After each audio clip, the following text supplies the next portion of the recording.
Então é isso, pessoal. Bom dia.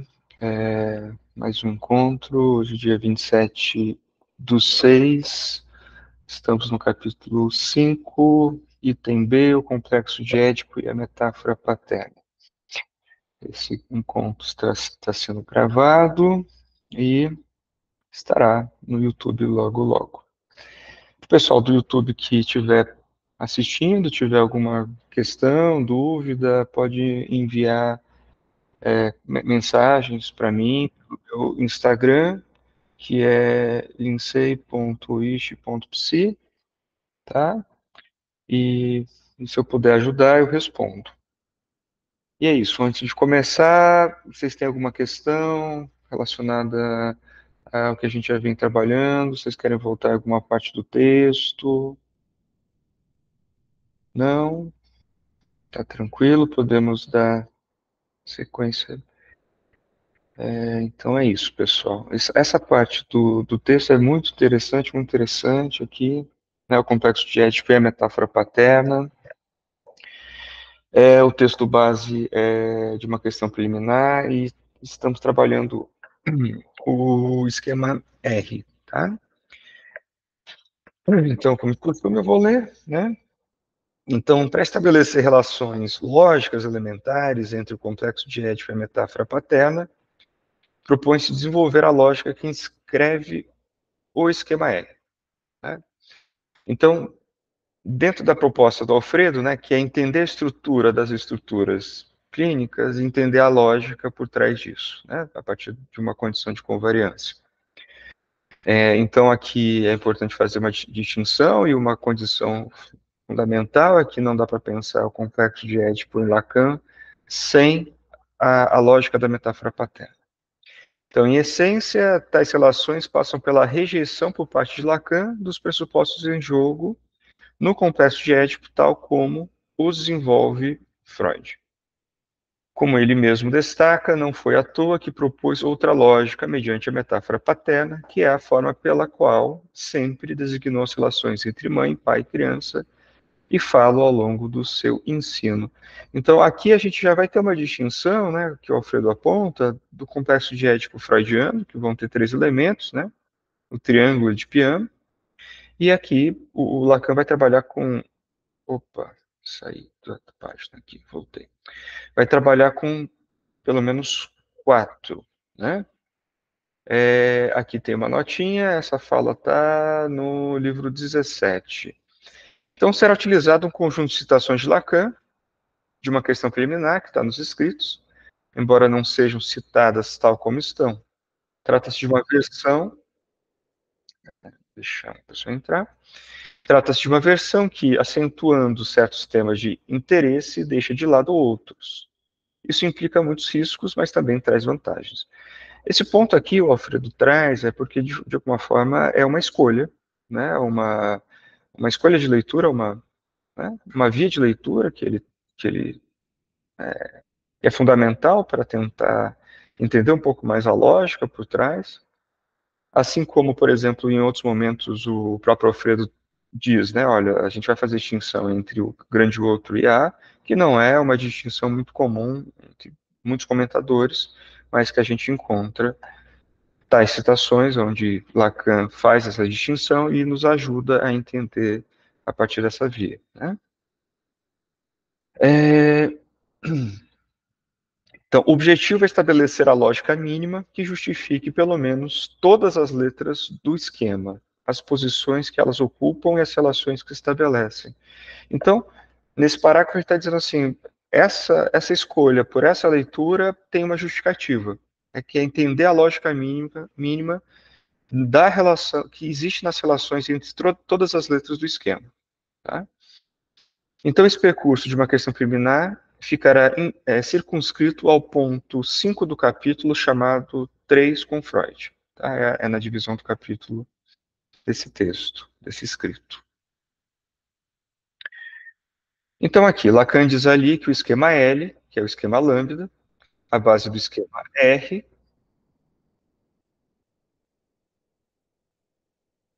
a base do esquema R, possui uma estrutura combinatória. né, que é uma estrutura quaternária, que deve ser distinguida do seu aspecto espacial. Então, ao mesmo tempo que tem uma condição espacial, mas aqui não se está dando tanta importância a esse aspecto espacial, né? Mas sim na sua condição de combinação, combinatória entre as letras, tá? O que significa que cada um dos elementos vale na medida de seu número, que é 4, e de sua modalidade de combinação, né? Então, no esquema lambda, o esquema L, a gente vai ver que ele parte de S até a chegada do grande outro, que é a letra A, passando por A e a linha, né? Mas a combinatória é expressa a partir disso, a linha entre S e A. O aspecto espacial, a forma de representá-lo no papel, não é o essencial, tá?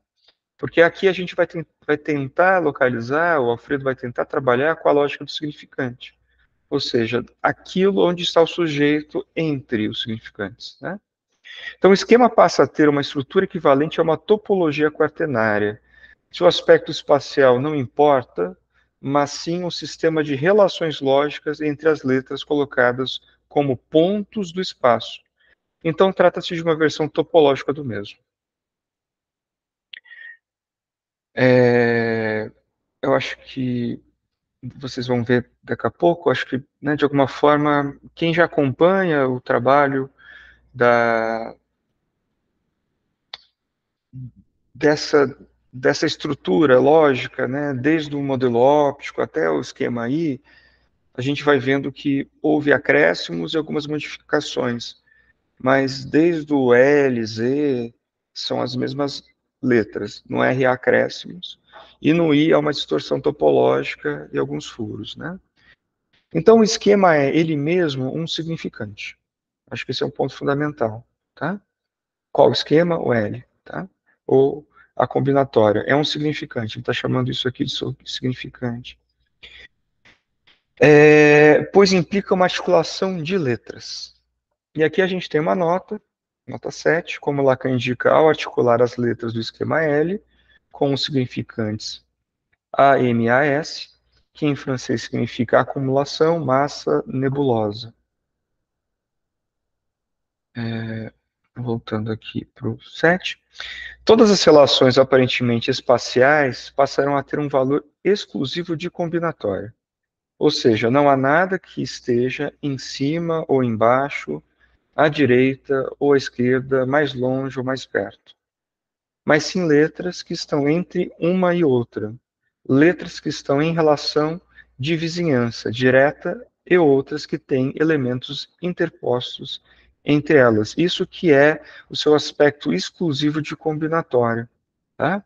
Saindo de uma certa, tirando o foco da ideia espacial, mas passando para a combinatória, né? O que o Alfredo já trouxe, né? Onde é que está o sujeito, por exemplo, no esquema Z, né? Ou no esquema L, né? Está entre cada uma dessas letras. Então, nessa estrutura combinatória do esquema R, encontram-se os três significantes nos quais se pode identificar na bateria do significante o complexo diético. Tá, então a gente vai lembrar que no esquema R, que eu vou colocar aqui para vocês verem, tá, esquema R,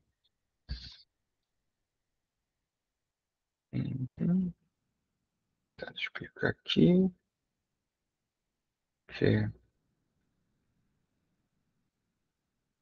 como é que faz para ver essa imagem abrir? Não, nossa, eu sempre apanho isso aqui.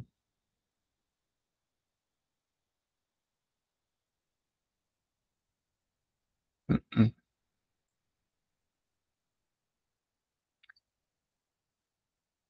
Tá. Vocês estão conseguindo ver o esquema R aqui? Ou não? Deixa eu abrir vocês. Não, né? Calma aí, esquema R. Agora apareceu, né? Vocês estão vendo aqui o esquema R, tá? Então, aqui no esquema R, ou nesse aqui, por exemplo, fica um pouco mais fácil, né? A tríade do complexo de Édipo, né? M, I, mãe, pai, filho ou infã, né? Está posto aqui, mas no complexo de Édipo lacaniano, a gente vai ver que tem um um elemento a mais. Então, voltando para cá. Aqui. Então, nessa estrutura combinatória do esquema R, encontram-se os três significantes nos quais se pode identificar na bateria do significante complexo de Édipo. São os elementos que, no conjunto, permitem dar conta das funções do complexo de Édipo. Lacan sustenta que são suficientes para simbolizar as significações da reprodução sexuada sob os significantes do amor e da procriação. Elas são M, P, I. Né? Eu acabei de mostrar, vocês viram aqui, né? Essas são as letras e estão colocadas. M, mãe, pai, e o I de criança, que é aquilo que foi colocado desde Freud. Lacan afirma que para os seres humanos falantes, dado que a reprodução é sexuada, vocês lembram da diferença que é posta a respeito da reprodução sexuada e da assexuada, não sei se vocês lembram que o Alfredo traz, né? Que a assexuada implica já a própria condição de morte, né? Porque diferente, né, de uma assexuada, onde assim há uma duplicação, né, basicamente genética, né, ou seja, há uma continuidade, né, quase não se morre ali, né, se a gente for pensar, a assexuada implica isso, né, que os progenitores, né, de alguma forma, passam o material genético e morrem para próximas gerações continuarem. As perguntas sobre o sexo e a contingência no ser sempre se conjugam entre si. Então, sexo e contingência no ser. Se alguém não conta com a lógica da sexuação, não poderá dar conta de forma alguma da reprodução. E se alguém não dá conta não conta com a lógica da reprodução, não poderá dar conta de forma alguma do sexual. É isso que ele está dizendo, que essas duas estão conjugadas, tá? Se conjugam entre si. Então, se o amor e a procriação são duas significações, né? Então, importante lembrar o conceito de significação, né? Porque são vários termos: significado, significação, significante, né? Então, essa significação, ela, de alguma forma, como que isso vai se articular, né, o amor, procriação, a sua relação de sujeito, né? Para produzi-la são necessários três significantes. Então, para dar conta do amor e da procriação, dessas duas significações, são necessários três significantes para isso. Então, para produzir a significação do amor, são necessários dois significantes. M, o significante da mãe, como significante do objeto primordial da demanda, né? Aquilo que foi posto no item a respeito daquele que encarna o grande outro, e I, o significante do ideal simbólico, ou o significante do filho, segundo as diversas articulações. Então, a significação da procriação requer uma relação entre três significantes. P, o significante do pai, I, o significante do filho, e sua relação com M. E aqui a gente tem uma nota, ao contrário do capítulo anterior, onde se definiu o pai como representante da autoridade da lei, na identificação primária, e a mãe como o outro real que encarna o lugar do A, aqui pai e mãe são definidos em função da triangulação edípica. Lá foram considerados independentes de tal triangulação. Isso ele está dizendo porque, de alguma forma, estamos trabalhando de forma mais restrita agora a triangulação edípica no esquema R. Tá? Então, para Lacan, a modalidade operatória sobre o outro materno possui a estrutura de uma metáfora. E aqui ele já vai começar a introduzir, né, o conceito de metáfora paterna. Já que, para ele, deve ser capaz de dar conta, dois pontos. A, do juízo de atribuição que funda a existência, mediante articulação da substituição metafórica à combinação metonímica. B, da substituição da forma materna de ocupar o lugar A pela paterna, a única que é puramente simbólica, e C, da função de criação ex nihilo que Lacan atribui à metáfora e associa à centelha criadora da substituição significante. Aqui ele já começa a explicar a lógica da metáfora paterna. E aqui, né, segue já esquematicamente como se dá a metáfora paterna. Então aqui ele já começa a trabalhar os detalhes. É interessante talvez passar por esse item, que é o item B, e depois retomar aqui essa parte, né, que é basicamente um resumo do que seria essa operatória. Tá? Então, quantos significantes estão em jogo na metáfora paterna? Então aqui a gente está trabalhando com a lógica dos significantes, né, de uma metáfora. Em aparência, são apenas dois. O significante do nome do pai, que é esse, o S, e o significante do desejo da mãe, que é o S'. Em três lugares, já que o significante do desejo da mãe está duplicado. Né?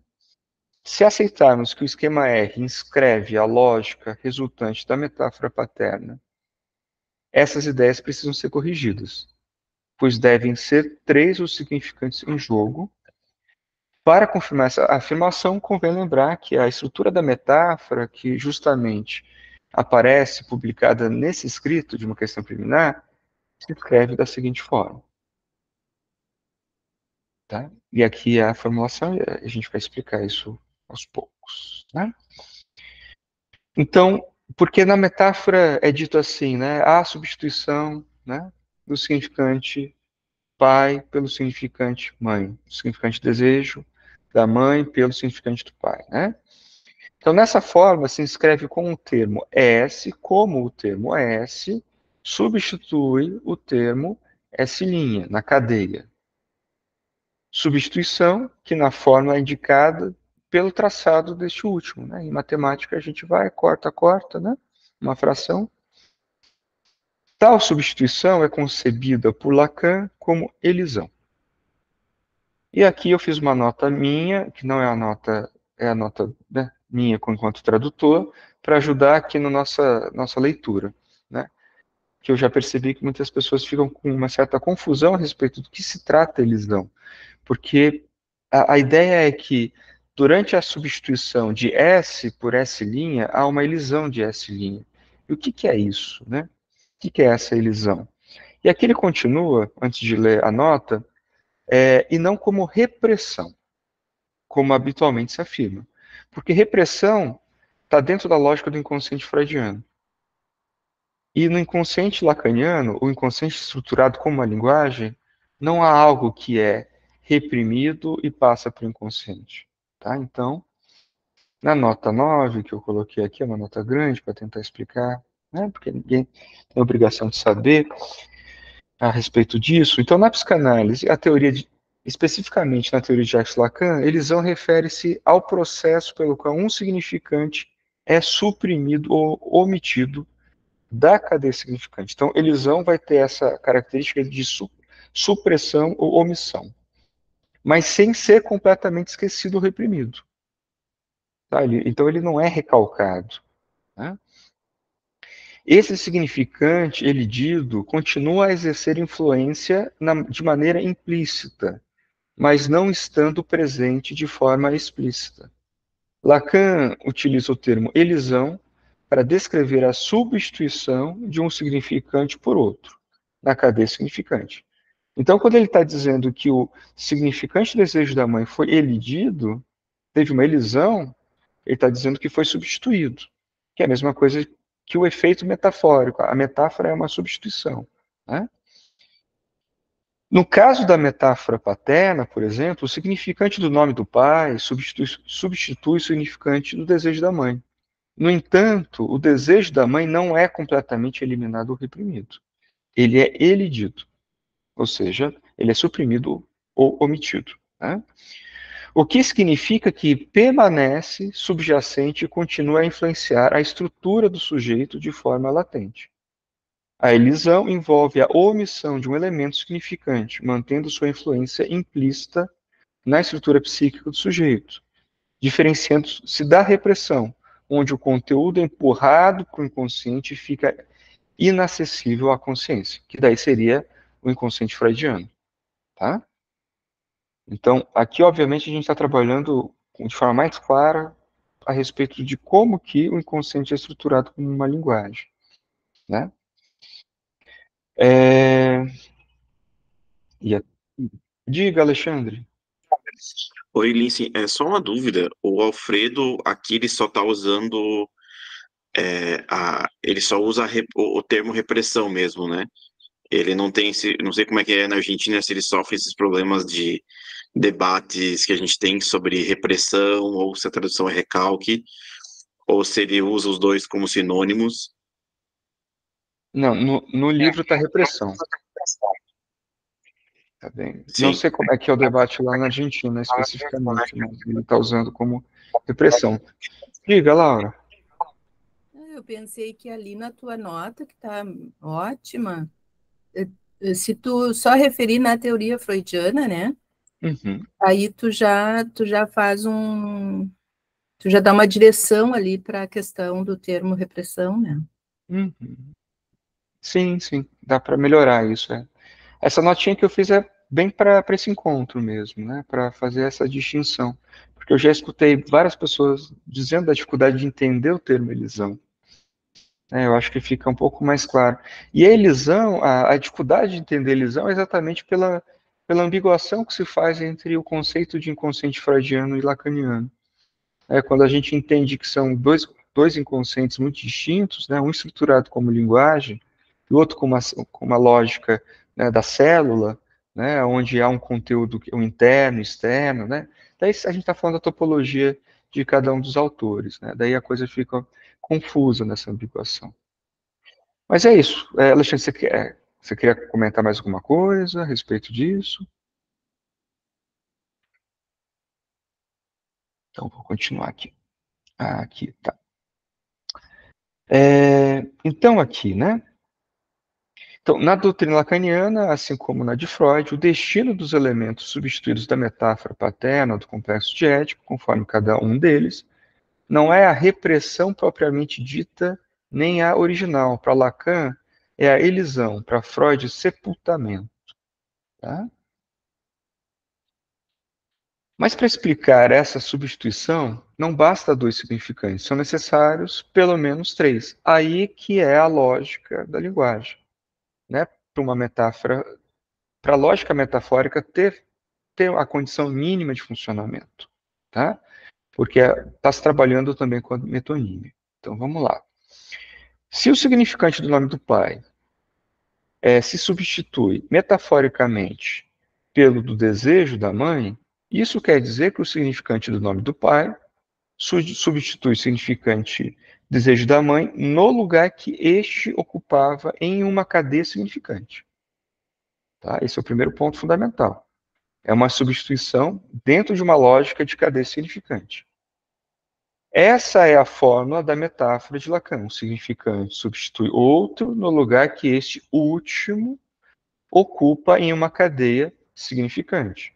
Então, portanto, se o significante do nome do pai tem que vir ao lugar que o significante do desejo da mãe ocupa em uma cadeia significante, deve ser possível escrever essa cadeia significante.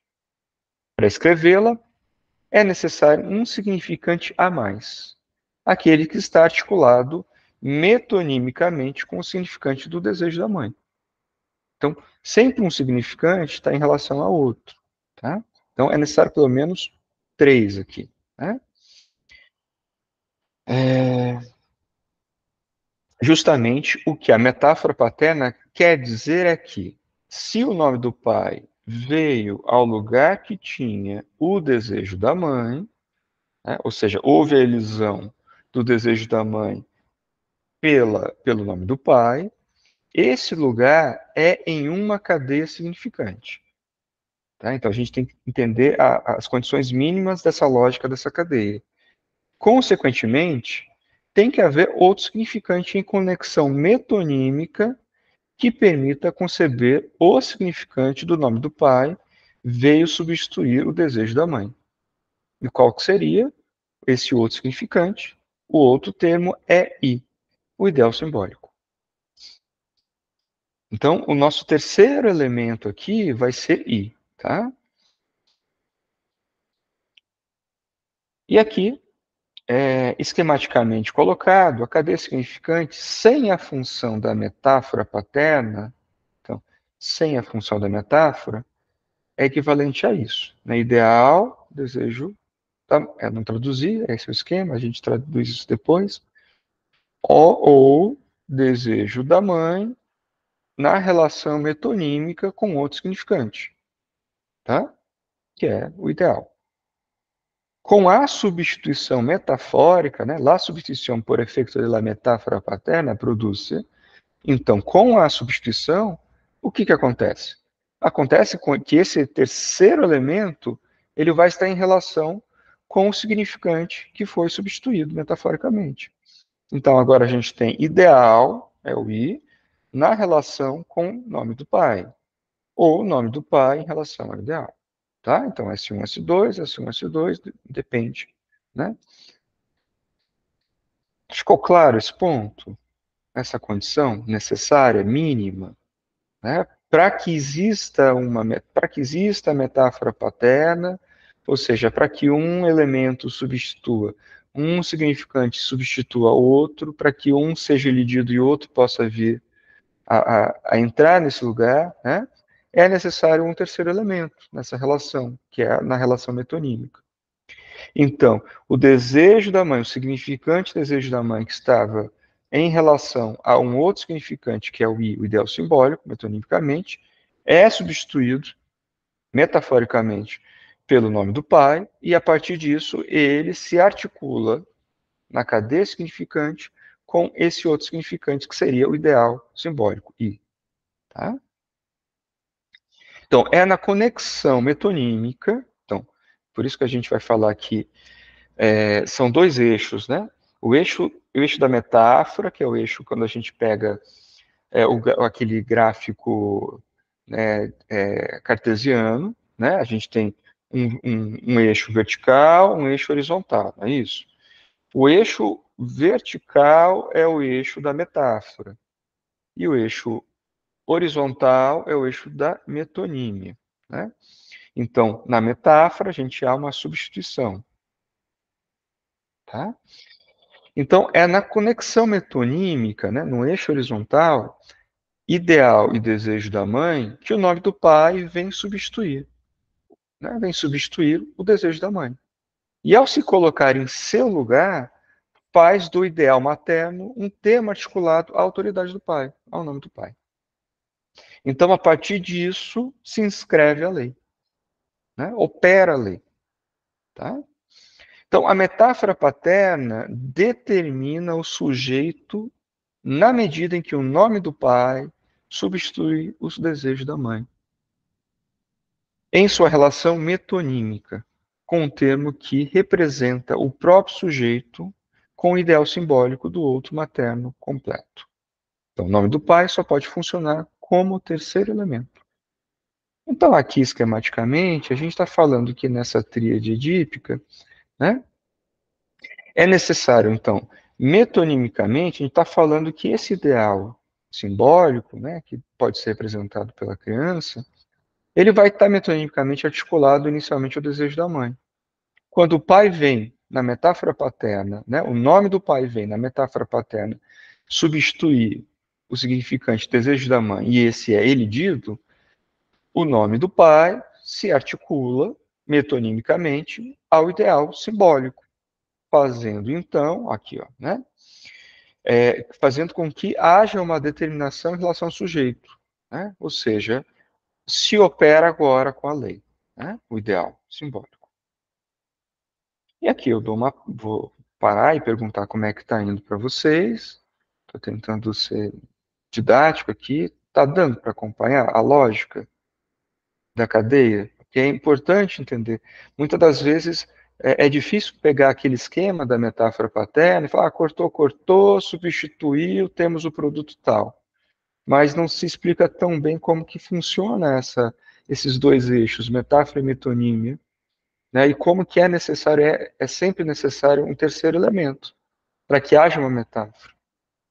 Né?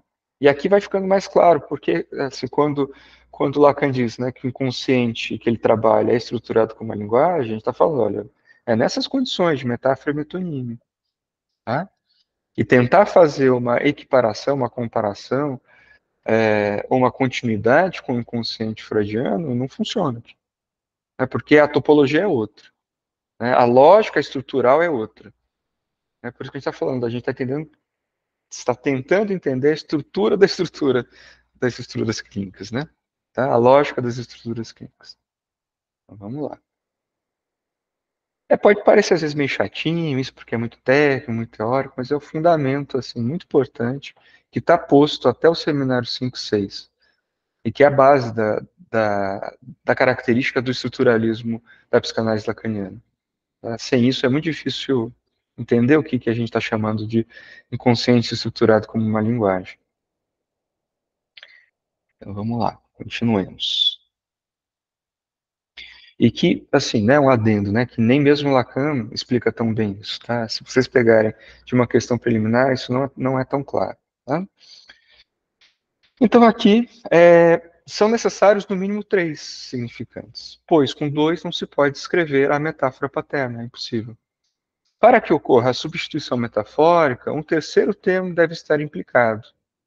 A fórmula tão utilizada pelo -2, nesse caso, deve ser entendida a uma lógica de pelo menos 3.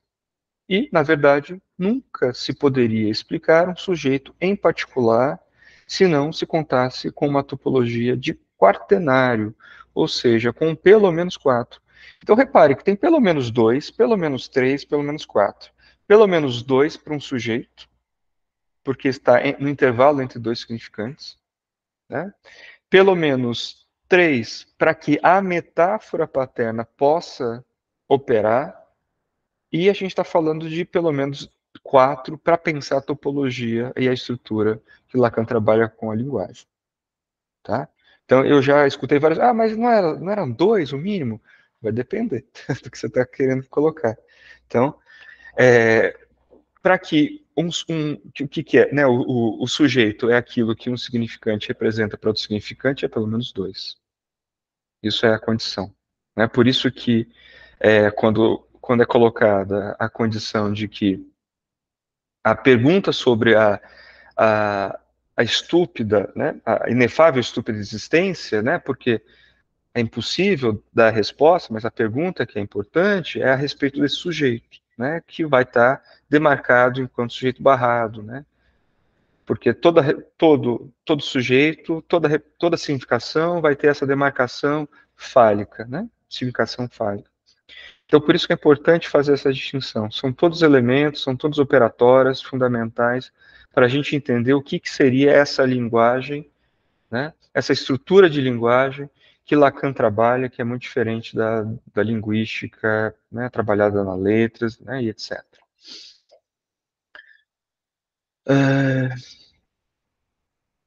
Tá.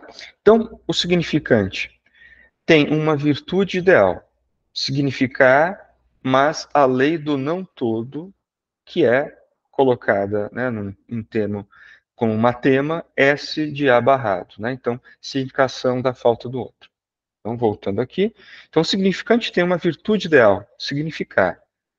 Mas a lei do não todo, do S abarrado, marcará definitivamente todo o significante com a lei que sustenta que tudo que poderá significar será não todo. Né? Lembra que a gente falou já algo a respeito de que como que o pai, inclusive eu vou fazer até um videozinho sobre isso, como que não é o pai que vai fazer com que a falta seja inscrita. A falta, ou seja, o não todo já está inscrito. E isso que o Lacan trabalha com S de abarrado. Né? Ou como o Alfredo trabalhou tão bem aqui no livro, como a ideia, né, do número imaginário. Né? Então, isso para inscrever, né, essa condição. O que faz operar é outra coisa. A inscrição da falta já está posta dentro, né, de qualquer cadeia significante. Mas se opera ou não, é outra condição. Se P está em A, ou seja, se está operando a lei em A, né, no campo simbólico, é outra história. Então, todo significante, a partir da lei, significará algo, mas nunca tudo. O algoritmo Saussurian, né, que é S, né, com barra S minúsculo, né, se aplica a todo significante. Então, aqui, né, e que o Lacan vai inverter, né, que ele vai inverter o algoritmo saussuriano, porque no algoritmo saussuriano é significado barra significante, Lacan inverte significante barra significado, né? Se a autoridade da lei representada originalmente pelo pai estiver vigente, tá? Então, olha aqui. Representada pelo pai. A gente está falando do significante, dessa operatória, da inscrição, tá? Do nome do pai, né? Então, se a autoridade da lei representada originalmente pelo pai estiver vigente, essa é uma condição. Aqui convém esclarecer que se tal lei não opera, não é que não funcione para todo significante, mas que existem pelo menos um ou vários para os quais não opera. Esses últimos serão chamados neologismos. Então, retrocedendo um pouquinho, pessoal, voltando para aquela ideia de que, olha, na distinção entre P e A maiúsculo, né, ou seja, de que é necessário que esse outro, né, que aqui, dentro do contexto dos termos utilizados, esse outro real, que pode ser o pai, a mãe, a tia, etc., né, o primeiro que a gente vai falar, que encarna o grande outro, na distinção entre neurose e psicose, a questão é, vai estar na articulação esse outro com A? Vai operar, né, a falta ou não? Tá? E quando a gente está falando que na psicose alguma coisa acontece, porque P não está em A, tem um ponto que é bastante fundamental aqui. É essa parte. Que está dizendo, olha, convém esclarecer que se tal lei não opera, qual a lei? Em nome do pai, né? Não é que não funcione para todo significante. Não está dizendo, então, que a lei não está operando para todo significante. Tá? Porque às vezes fica essa ideia. Mas que existe pelo menos um ou vários que não opera. Né? Se opera, daí a gente está no esquema R, a gente está falando da extração do objeto A, a gente está falando da neurose. Se opera, toda significação vai ser fálica. Se não opera, não está dizendo que nenhuma significação será fálica, mas que pelo menos um ou vários não serão. Então, estes últimos serão chamados neologismos, que na teoria de Lacan se divide em termos que podem significar tudo, palavra plena, palavra-chave, e os que não significam absolutamente nada, estribilho ou forma. Tá? Então, esse é um ponto bastante fundamental aqui, para a gente poder entender, né, os efeitos. Né? E aqui, além disso, acho que, né, me lembrei de um ponto, né, que está, inclusive, em toda a questão do texto, né, de uma questão preliminar, quando o Lacan vai falar que o esquema aí é um esquema singular, que ele vai falar que é o esquema de Schreber, aqui a gente vai ter uma noção muito importante, porque a gente não sabe quais significantes, né, quando está dizendo assim, que não opera, não é que não opera em todos, é que existem alguns. Então, para a gente pensar a distorção topológica, então, cada discurso estruturado como holófrase vai ter uma característica muito importante, muito específica, muito singular, muito única, né? Que é na diferença do particular da neurose, né? Do intervalar. E a gente não sabe dizer exatamente quais que operam, quais não operam, né? Que pode ser um ou vários. Tá bem? Pessoal, aqui começaria a foracusão do sujeito da morte, continuando no esquema R.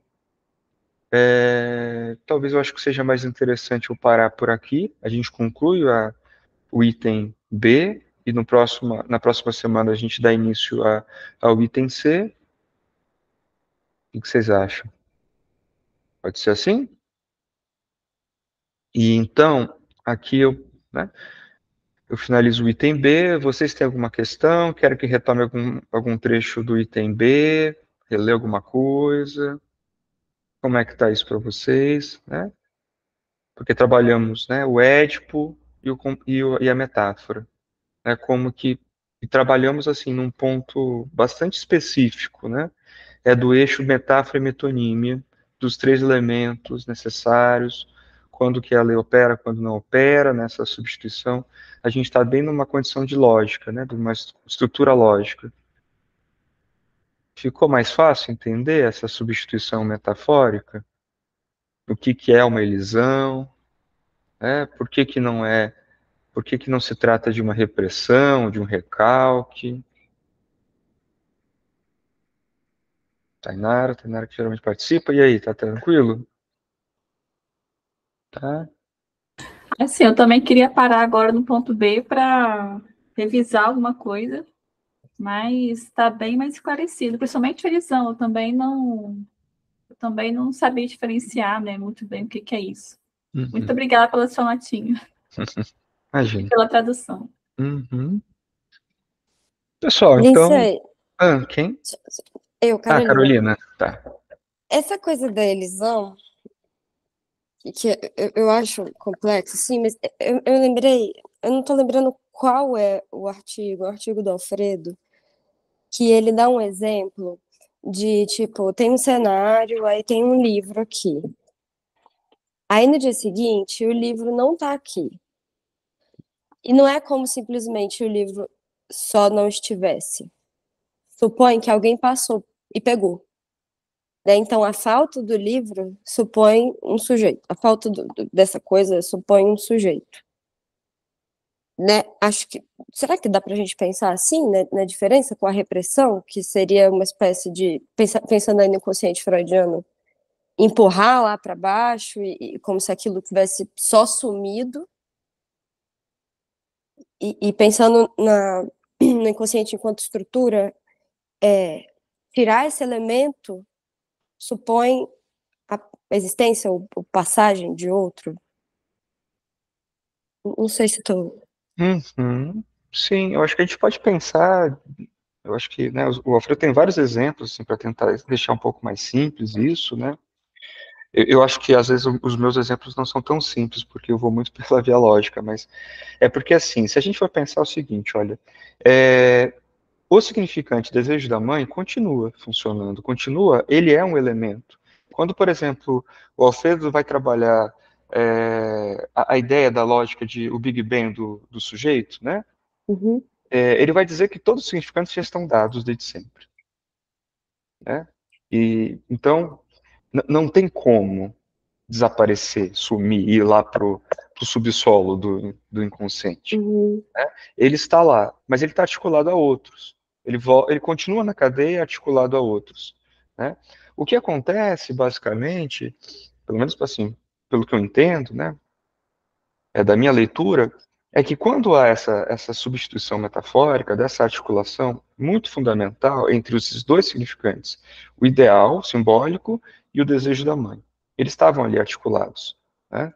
Quando a metáfora paterna ela opera e o nome do pai se articula esse significante, a gente vai ter um produto, a gente vai ter algo que a gente vai chamar de toda significação vai ser fálica. Né? Então começa a operar dentro da cadeia, né, isso que a gente chama de lei, que o Alfredo vai chamar de lei. Né? A lei do não todo e tudo mais. Não quer dizer que o significante desejo da mãe não esteja operando, continuando. Né? Ele volta, ele está ali. Ele é uma demarcação fundamental ainda. Mas ele não vai ser. Daí a gente volta, por exemplo, aos outros pontos, né? Porque se não opera a metáfora paterna, né, com a inscrição do nome do pai nessa articulação, não se separa outro de A. O outro é A. Né? E com essa inscrição, agora o outro é barrado. É barrado por quê? Porque toda a significação agora é fálica. Inscreve a falta. Inscreve. Ela não cria falta. Inscreve. Faz operar. Né? Mas o desejo da mãe, ela vai estar ali, de alguma forma, operando, mas nessa distinção agora. Né? Então, assim, claro, eu acho que não é tão assim. Eu acho que o Lacan foi até um ponto da formalização, né, que ele tenta fazer essa distinção, que obviamente não é matemática que a gente está fazendo aqui, né, não fica exato, né. O Alfredo avança um pouco mais e tenta didaticamente esclarecer um pouco mais esse ponto, né, e eu acho que até aqui a gente consegue ir, dizer de como que logicamente isso está operando, né. O que acontece, né, tá ali, tá na cadeia. O que vai acontecer com esse significante agora? Desejo da mãe, daí vai estar no caso a caso agora, né? Mas o fundamental é poder pensar como que está operando agora, como que na cadeia algo opera, né? Algo que já é da própria estrutura da cadeia, do campo simbólico, a falta, mas que por algum motivo, né, que é a não inscrição, né, essa não operatória, os significantes, a significação, elas poderiam estar articuladas entre o outro, aquele que encarna, e a.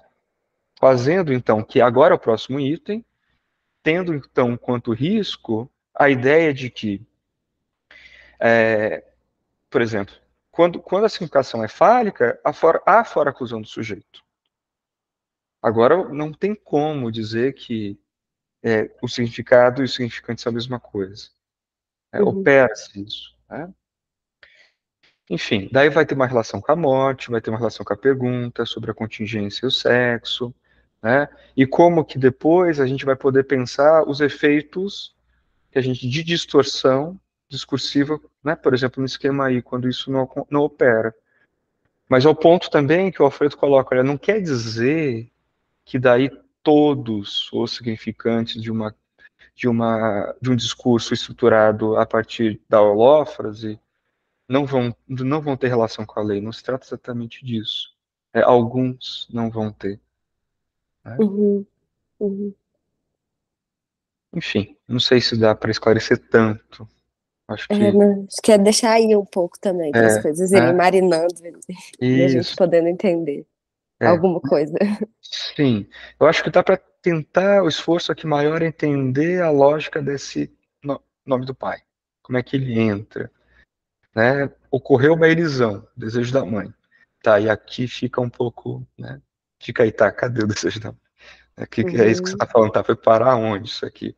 A gente sabe que não tá no recalcado, né? Porque o inconsciente estruturado como uma linguagem não trabalha com essa mesma lógica, né? Topologicamente falando. Tá bem? Bom. Pessoal, acho que é isso, né? Para aqui de compartilhar, queria agradecer a presença, a participação, quem estiver nos assistindo pelo YouTube também, muito obrigado, e quinta que vem, né, estaremos aqui. Até lá. Tchau, tchau. Um abraço, pessoal. Tchau, obrigada, tá? Foi muito bom.